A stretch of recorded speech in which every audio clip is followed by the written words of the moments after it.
Hi, I'm Ems, aka on Deck and Wings, and if you're a fan of Warhammer, you've most likely come across the Golden Demon Painting Competition, which is the official painting competition for Warhammer miniatures.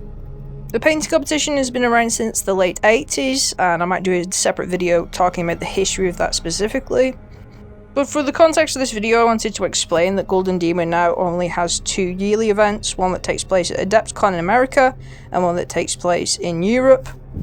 However, multiple different countries used to host their own Golden Demons, but for a decade it's only been in America and Europe.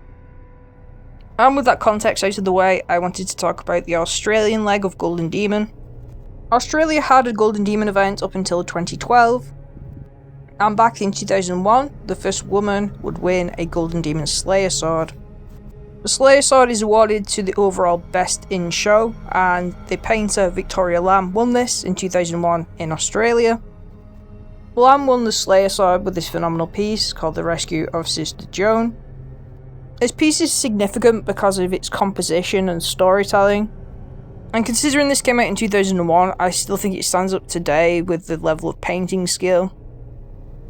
But I think the most significant part of this piece, which makes it timeless as well, is its use of lighting in storytelling. This piece is often credited as making light sourcing in miniature painting mainstream. I often see this technique in contemporary pieces. It's very popular now, especially online. This use of light to captivate emotions and storytelling originates from canvas painting, as do all the techniques which people utilise within miniature painting. It's no surprise that Victoria Lamb used to be a set designer for theatre, as you can definitely see that inspiration coming through in her miniatures, such as this piece she won a Golden Demon for as well. The competition and storytelling is there. Lamb has won a total of 13 Golden Demons, and these are some of the other pieces she's won those awards for.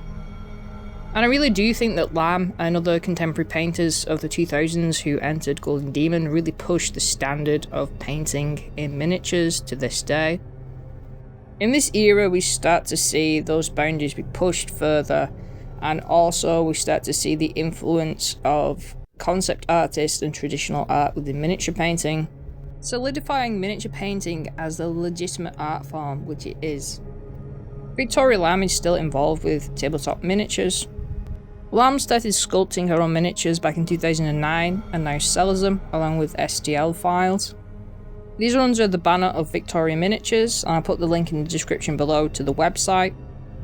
These miniatures have an Imperial Guard vibe to them, and there's some quirky Australian influenced ones. Lamb does still paint miniatures and has won multiple awards outside of Golden Demon as well. And I'll put the link in the description below where you can get her social media for Victoria Miniatures. There have been a few other women since Victoria Lamb to win a Slayer Sword, but not that many. The most significant one being Jennifer Haley, who has won not one but two Slayer Swords, and she's a professional miniature painter still. Although that isn't to say there haven't been women since then winning multiple Golden Demon awards. One of my favourite contemporary Golden Demon painters and miniature painters in general is Kaha Gorska. He has a really distinctive and stylized way of painting which is easily recognisable and unique. And it would be so cool to see her win a Slayer Sword someday. But she has won multiple awards and best in shows for other competitions. I just wanted to add that there is an unofficial website for Golden Demon where it lists all the previous winners along with articles and up-to-date information. And this obviously has a list of all of Victoria Lamb's Golden Demon winning pieces along with pictures. And I'll put the link in the description below to this. It's really cool and can get you some inspiration. Just going back to Victoria Lamb before the end, I definitely can see the impact and influence her painting has had on the miniature painting world, even to this day. I've been painting miniatures for the past 20 years since I was a kid, and I've known about Victoria Lamb since my teens. She definitely had an impact on me and driven me to want to keep painting. I was lucky enough to see two of her pieces at Warhammer Worlds, and most importantly, The Rescue of Sister Joan. It just looks as good in real life, if not better, than the photographs. Please like this video, comment, subscribe, let me know your favourite Golden Demon painters and painters in general. I do have a Patreon if you'd like to support me, that'll be in the link in the description below. My social media links will be there too. I post a load of my painted miniatures and videos. As always, thank you for watching. Remember to enjoy your hobbies for yourself, and at the end of the day, they're just war dollies. I'll catch you in the next one.